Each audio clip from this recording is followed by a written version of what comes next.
Hey, what's up mga pre? Another day and another update lang tayo guys dun sa ating overtake airdrop. So guys, naalala nyo pa ba yung overtake airdrop? Sa ngayon guys, nagkakaroon na po sila ng third take token airdrop goes live na. So pagkakatanda ko po guys, marami yung nagre-reklamo sa ating video last na boss dong, bakit error po yung pagki-claim po namin. So meron din akong nakuhang idea guys kung paano tayo makakapag-claim. Ang kailangan lang pala natin is token na SUI. Kailangan muna nating mag-deposit guys bago nga daw natin ma-claim kasi kinakailangan daw natin ng konting gas fee. So guys, mag-deposit muna kayo kung gagana nga ba yung ating nakuhang informations bago nga tayo dito makakapag-claim. Good news guys kasi meron na pong price yung take token nila and then pwede na po nating ilabas or pwede na nating ipagpalit or swap sa ibang token. Yun yung good news po natin. So tarax at silipin po natin kung paano din natin makiklaim yung ating mga token for now dito sa overtake airdrop.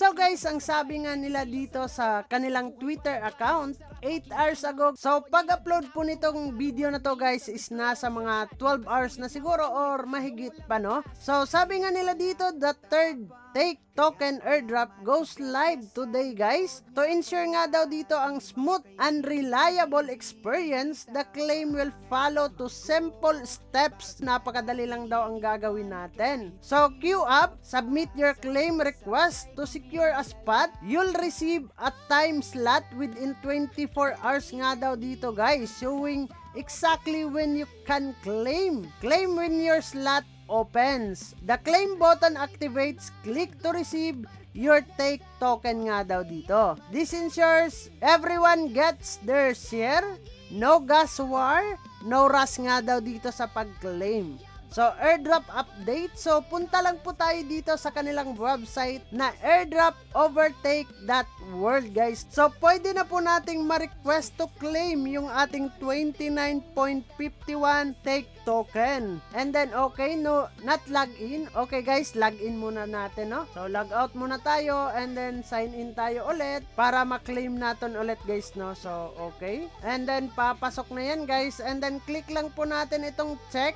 So, pag-click po natin yan guys, mamimili po tayo ng connect wallet. So, kailangan slash and then meron po yung magpa-pop up guys para ma-approve po natin yung ating confirmation po dito. So, click approve and then papasok na po tayo dito. So, eligible nga daw tayo guys and then request claim lang tayo. So, pag-request natin guys, October 25, 9 PM, you can claim, time is scheduled, you can claim starting. Confirm po natin yan guys and then click lang po natin itong claim. So ang sabi nga nila dun sa ating Twitter guys na nabasa kanina ay kailangan na muna natin antayin ng 24 hours bago nga daw natin ma-claim yung token natin. Ang sabi nga nila dito guys, kailangan po natin ng 24 hours showing exactly when you can claim. So babalikan na lang po natin yan bukas bago nga natin ma-claim yan guys. And then patungo na yan dun sa ating SUI wallet or slash guys, no? Ipapakita ko din dyan sa screen kung magkano na yung token na andito sa akin at magkano yung price po nila. So sa ngayon guys, ito po yung price nila sa kanilang token.